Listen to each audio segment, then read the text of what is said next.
It's time for Top That Trade. Joining us today, Phil Flynn, a Fox Business Network contributor, and Alan Knuckman, an options trading pro. Here we go, guys, with round number one in our trader game, name change. Adding the word blockchain to a Long Island iced tea company caused that stock to soar 200%. What are people drinking? First, we talked about Bitcoin, and then we've talked about Long Island iced tea. Now, this brings the best of both worlds together. Yeah, so this I think stock you can get jumped better. 200% in one day. Well, this is not unprecedented, Alan. Do you Yeah, remember the overstock. .com day? Overstock, okay. You put any company, you put .com on it, that stock would go up 400%. PhilFlynn.com. Now blockchain. So this, people don't understand blockchain. We're going to explain it one day, but this is my new company for you and me. We're going to start a blockchain company. It's going to go up 400%, and we're going to make a block tied to a chain, okay? That is it. Blockchain. People are going to be buying it like crazy. The non-technology We'll use product. the A block, and we'll put a little chain on it, and we're good to All right, go. the genius behind blockchain, which is going to be bigger than Bitcoin in my opinion, is it's an encryption feature that allows transactions to be stacked on top of each other, so there's no way to break into it. So that's going to happen in the financial sector. It's going to be big, big business. But I don't know what iced tea has to do with it. Well, iced tea, if you put anything on blockchain, it'll make it more expensive. Round number two, bonus baby. Tax cuts have some companies offering to share the wealth with employees. Some of the names coming up on the list: AT&T, Wells Fargo, and Comcast. Which name do you like? All of them. And you know what? Hey, they got a Christmas gift, and this really flies into the argument that, if you give corporate America, they're just going to keep it all for themselves, and the workers are going to get left out in the cold. That's not happening. I have a lot more faith in U.S. business, U.S. corporations.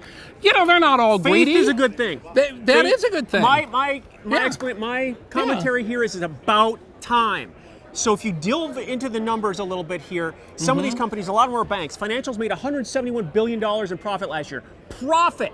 So now they're going to raise their hourly workers' wage to $15. That's nice. That's great. That's fantastic. It's better than not doing it. Right. But it's about time. But they're doing 75% of their Right. employees Right. are being paid at that $15 wage. That means Yeah. there's a lot more upside for those people. Yeah, but let me tell you this. A lot of those people wouldn't have had jobs if the taxpayers didn't bail them out either. So I agree with you. It is about time that a lot of these... But it goes beyond that, Alan. It isn't just about companies making profits. It is showing you that the government and their bad policies has held back economic growth. This is fact, end of fact, and it's proof once again. Banks, XLF, still a long ways to go to make the 2007 highs. We're trading at 28 right now. That high was 36. The banks haven't even recovered back to that level. There's a lot more upside. He's Banks against win. the tax cuts. Banks win. Against the tax cuts. On to round number three, digging out. We had some wild swings in gold in 2017. Will gold have the Midas touch in 2018? Gold's going to be back big in 2018. Golden? We could see golden $200 an ounce, maybe in a year, because we're going to see inflation. We're going to see economic growth. We're going to see Bitcoin get too expensive, and people can't afford Bitcoin. They're going to go back to the other traditional metal, which is gold. I believe that gold has more upside potential, definitely. It's only up 10% this year.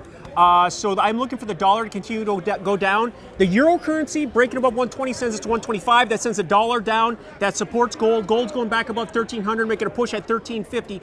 Look at the metals and miners. That sector is bouncing here. We've got U.S. Steel, Cliffs Natural Resources, Cleveland Cliffs, Freeport McMoran, all having big runs now, and it looks like that sector is going to come back after being depressed. Stay away from the miners, buy the metal. It's ticker time for today's bonus round question. Can you spot the phony ticker? Is it snow, snowman, or snowflake? I think snowflake. I pick Snowflake. The correct answer is snowflake. We have two winners. Hey, thank you very much. Winners. Thank you.